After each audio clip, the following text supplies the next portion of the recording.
welcome to my channel. I'm Doris and I'm here to share with you about the stock account and today's market update. Today my stock account has earned $3,423 US. The January non-farm data far exceeded expectations. US stocks closed lower on Friday. So first, let's take a look at my account. My SQQQ has earned $2,275 today. It rose 5.03%, which is a recovery from yesterday, and including the post-market price, it rose for 0.26%. The RV rose for 6.41% today to $38.87.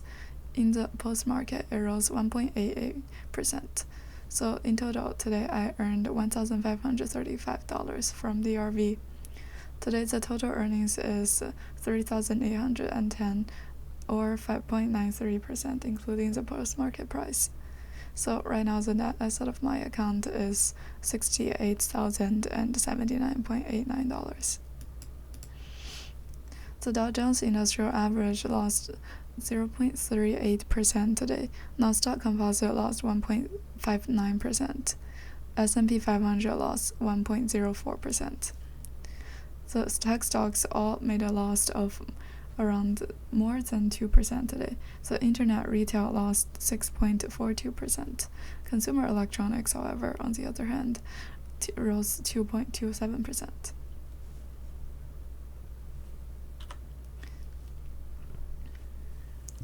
U.S. non-farm payrolls beat expectations in January and the unemployment rate fell to its lowest level in 53 years, raising investors' worry that the Fed Reserve could maintain interest rate policy.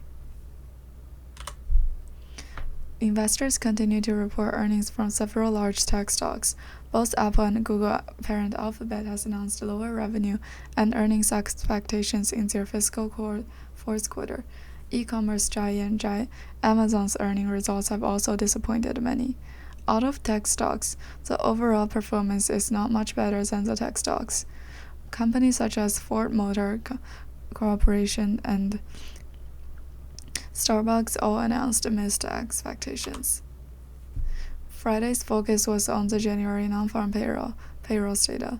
The Labor Department reported on Friday that the U.S. non-farm payrolls surged by 517,000 in January, beating expectations of 185,000 and 223,000 last month, while unemployment rate edged down to 3.4% in January, hitting a 53-year low, below expectations of 3.4%, 3.6%, and 3.5% last month. A separate data showed the non-manufacturing PMI rose 6 points to 55.4, the biggest monthly gain since mid-2020.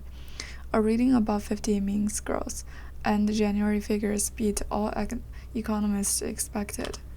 Professor Neves, the ISM Services Business Survey Committee, said, although the industry and company responses vary, respondents said the business is moving in a positive direction. Some companies still finding it difficult to fill the vacancies, while others are promoting layoffs. Jeffrey Rosenberg, senior portfolio manager at BlackRock, said, the significant non-farm numbers in January is a reminder that Powell is saying, but the market is not listening. The Fed's main concern is that they have not yet seen the impact of policy tightening on the labor market. After the payrolls data, the odd of a 25 basis point rate hike in March rose to 94.5%, 82.7% before the data. According to the eFed's watch tool, the Fed has a 94.5% probability of a 5.5 range of 25 basis points to 4.75% to 5.5%, and the probability of keeping rates unchanged by May is 2.6%. with a cumulative probability of 25 basis points at 47.4% and a 50 basis point probability of a 50 basis point at 50.1%. Investors see hope in recent signs of falling inflation and comments from Fed Chairman Colin Powell that the deflation process has already begun. Infrastructure Capital Manager CEO Jay Hartfield said, "I think the market is getting closer to our view that inflation is falling rapidly. The Fed's model has proved to be extremely bad. They missed this upward inflation and now they missed deflation again." Former Treasury Secretary Lauren Summers highlighted the risk of a sudden decline in non-farm payrolls. Summers said, "One of the key issues after the surge in U.S. payrolls is people spending their revenues to boost growth, or whether companies at some point find too many employees and too many inventory. If latter, we'll see a fairly sudden break on the economy. I still think there is a risk of suddenly falling a cliff," Summers said. He said the pattern of recent layoffs at big tech companies could be replicated more widely across the economy, but added that it was not a sure prediction. Bank of America strategists warned that the rally is going too far, and investors will face a brutal sell-off if the economy declines in the second half of the year. The risk is that inflation could worsen again in the coming months, and the U.S. economy could suffer a severe recession in the second half of the year. A team led by UA chief investment strategist at Michael Harnett wrote in a report Friday. Harnett recommended that investors should best sell stocks after the S&P 500 passes 4,200.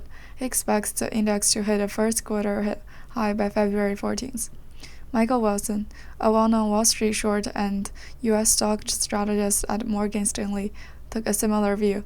Mr. Wilson said investors pouring into stock market would be disappointed as they fought against the Fed, who was unconvinced that it'll keep interest rate high for long. In an interview, Mr. Wilson said disappointment over the performance of U.S. companies could accelerate, and that the recent rally could be an illusion. J.P. Morgan's Marco Kolanovic also said, "The economy is heading towards a downturn as the stock market rebounds, and is being prepared for a risk." Ariel Investments Chief Investment Officer Rupal Pasanli said, U.S. stock valuations still look high, and there will be a bigger price correction in the future. He believes the U.S. market still undervalued the Fed, and the stock valuation do not reflect the imminent major shift in major bank policy. Liz Young, head of investment strategist at SoFi, said, the last 2 days throughout January have been really tough for those of us who are cautious." She added, "I don't think that means the green light in the future. For earnings, the most important thing for this whole year will be revenue, not profit. Revenue is falling. We hear everyone talking about these things." That's all I have for today. Thank you for listening. Don't forget to subscribe and like. See you next episode.